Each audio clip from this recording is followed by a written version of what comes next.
Now, the book of Revelation describes this unusual flying phenomenon, the mother plane, as the New Jerusalem. It states, "And I, John, saw the holy city, New Jerusalem, coming down from God out of heaven, prepared as a bride adorned for her husband."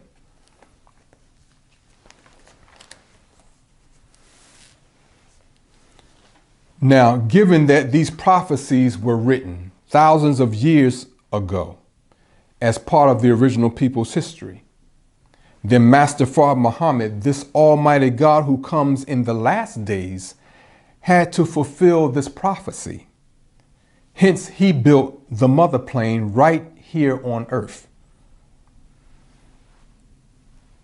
So his self-concept of being the Almighty God, because of that self-concept, he fulfilled what is written about what he would do. I'm not sure if he had a bunch of naysayers around him. I doubt that.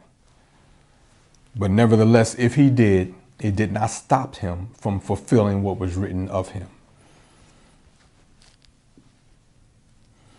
Now, the Honorable Elijah Muhammad taught us extensively about this great mother plane going all the way back to the 1930s. We need to keep that point in mind. Now, he states, "It is useless to try to ignore Ezekiel's vision of the wheel, for the make and the destructive work of the wheel was foretold before it came to pass." That's the fulfillment of prophecy. Now, Islamic, Christian, and Jewish scholars cannot ignore the reality that UFOs exist, which is why they cannot ignore Ezekiel's vision. The mere notion of a UFO is a wrench in the engine of the world of religion and politics, in a wrench in the theology of scholars of Islam, Christianity, and Judaism, because they have failed to account for the presence of the great mother plane in their theologies. Even though, according to the Bible, Jesus prophesied of the coming of the Son of Man in a cloud, and not in one of those clouds out there which is just moisture. Again, it's symbolism. Now, Jesus stated regarding the Son of Man coming in a cloud, "Then he shall appear, and then shall appear the sign of the Son of Man in heaven.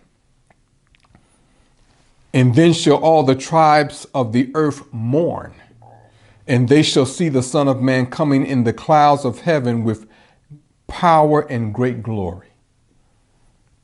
Now, the sign of the Son of Man in heaven is the great mother plane.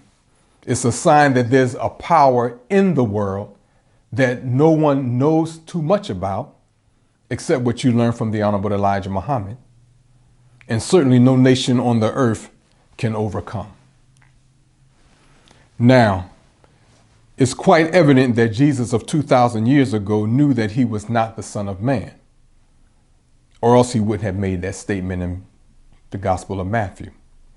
Now, religious scholars also know that Jesus of 2,000 years ago was not the Son of Man.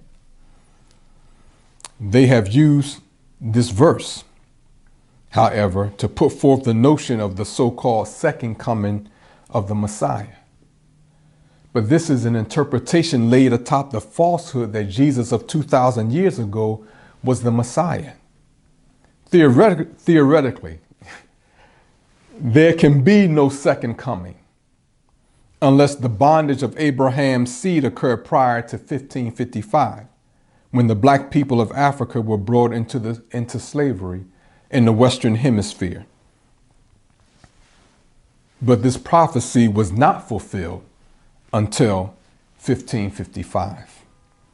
And because the Messiah arises out of the seed of Abraham, who is in bondage, then the notion of a second coming is just that, a notion.